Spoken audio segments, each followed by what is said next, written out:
Et si, pour la première fois depuis des décennies, l'Europe se retrouvait à devoir demander la permission à Moscou? Ce scénario, qui aurait semblé impensable il y a encore quelques semaines, est aujourd'hui sur toutes les lèvres dans les capitales européennes. Car en une seule journée, Vladimir Poutine a réussi à retourner le jeu. Un décret publié soudainement, tenu secret jusqu'à la dernière minute, a frappé les marchés et les chancelleries comme un coup de tonnerre dans un ciel sans nuages. Pas de fuite, pas de rumeurs, aucun indice dans les médias.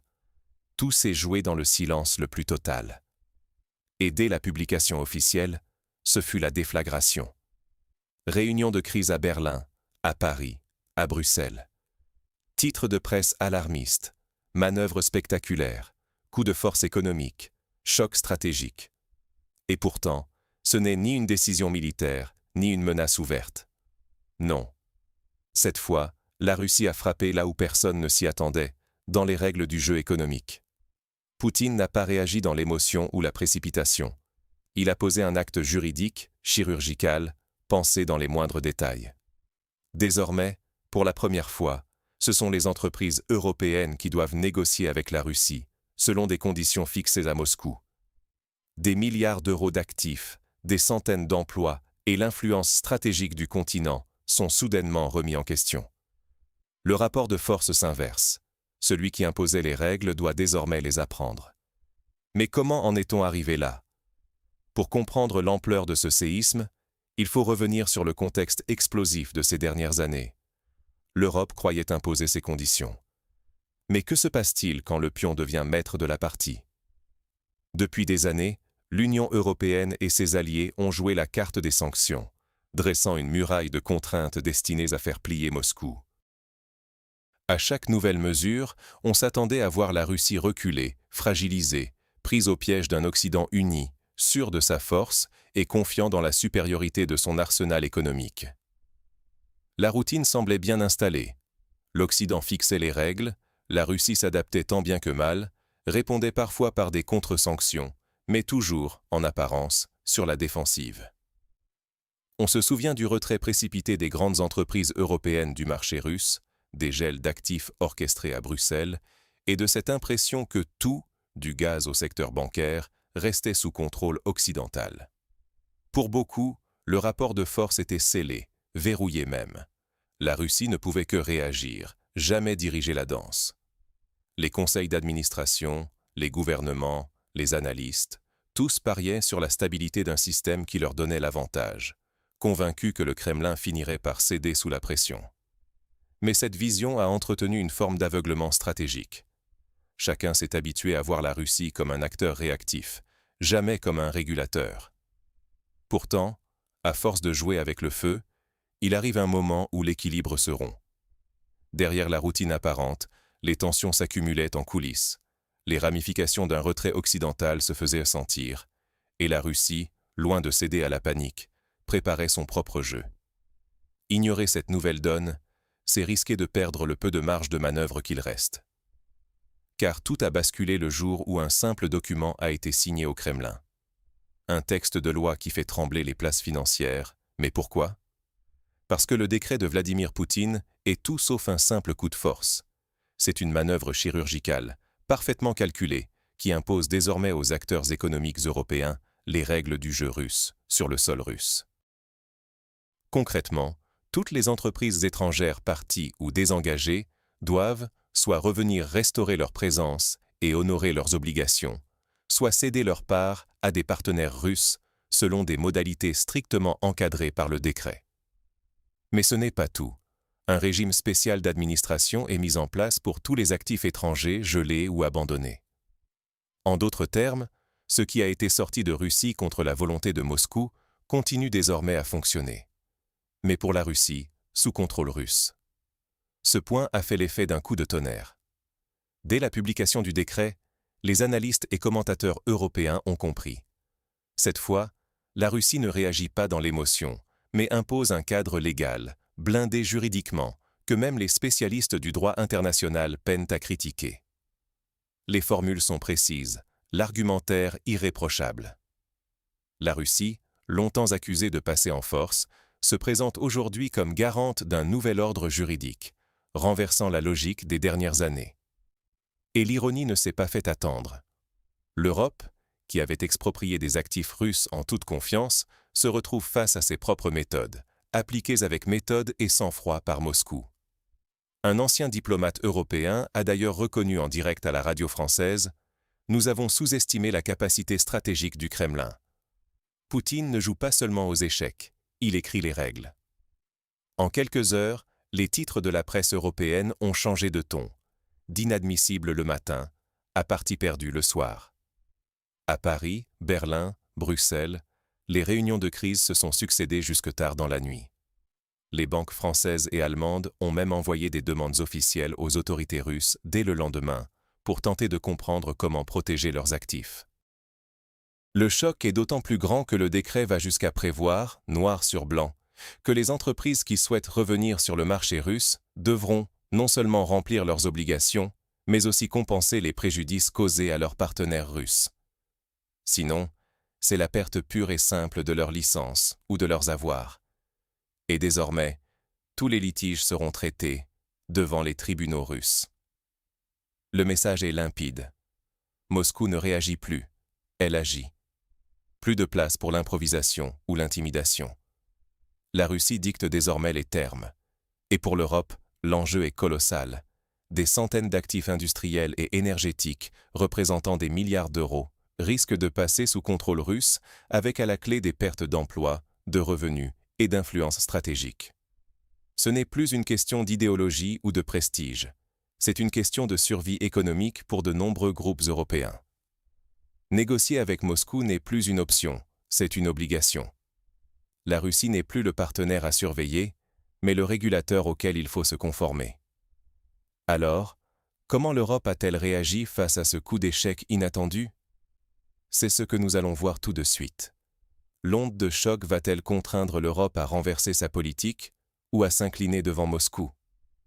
Dès les premières heures suivant l'annonce du décret de Poutine, une chose saute aux yeux. La stupeur. Dans les couloirs de Bruxelles, c'est la confusion qui règne. Les juristes sont sollicités en urgence, les gouvernements réclament des explications. Les banques françaises et allemandes, habituellement si promptes à exiger des comptes à Moscou, adressent maintenant des demandes officielles à la Russie. Comment procéder pour gérer leurs actifs? Quelle démarche pour les récupérer?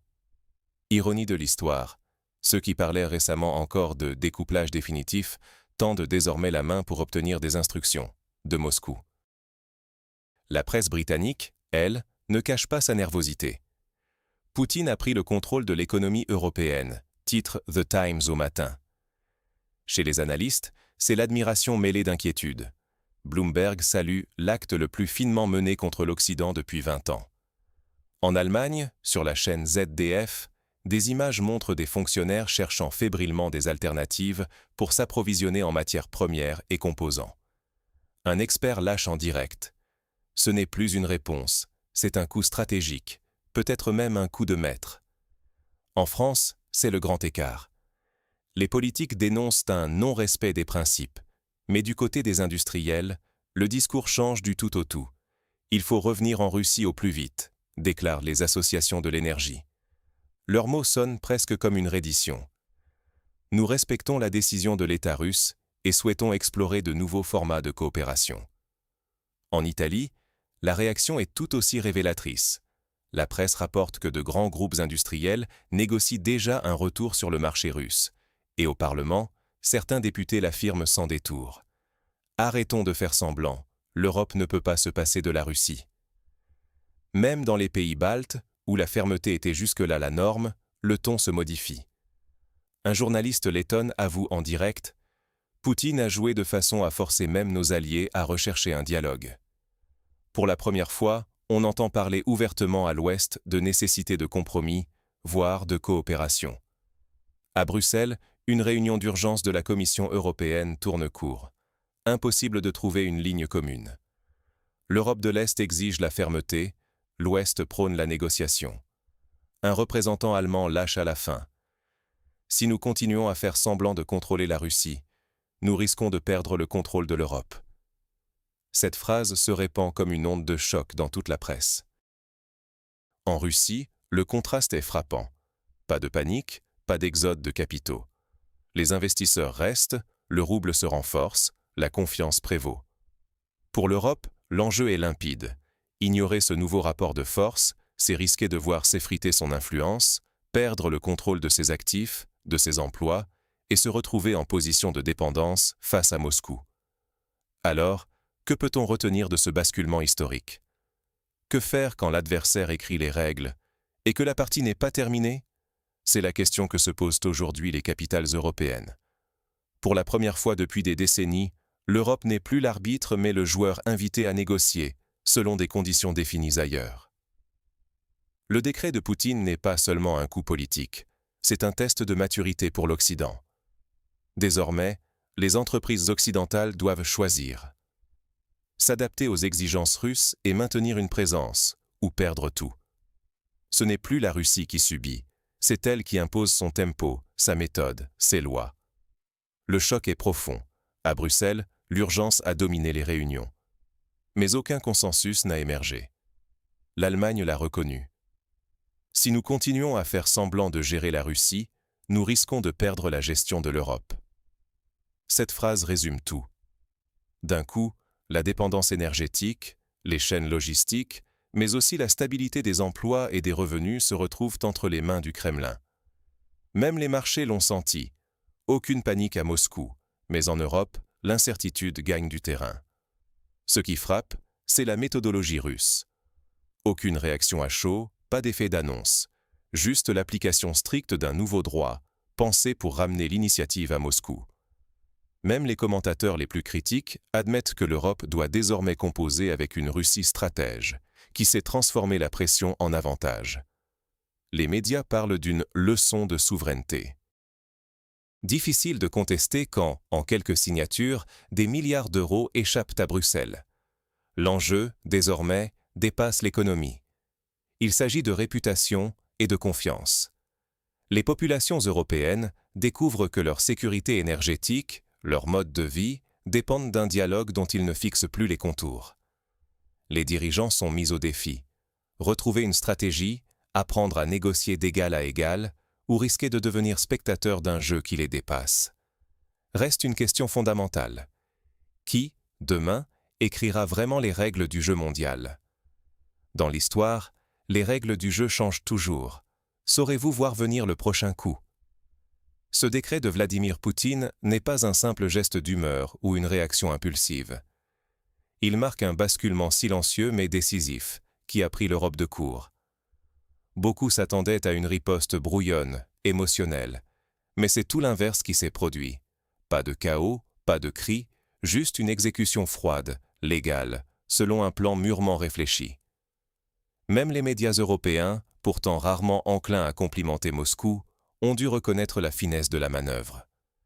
D'anciens diplomates l'ont dit sans détour.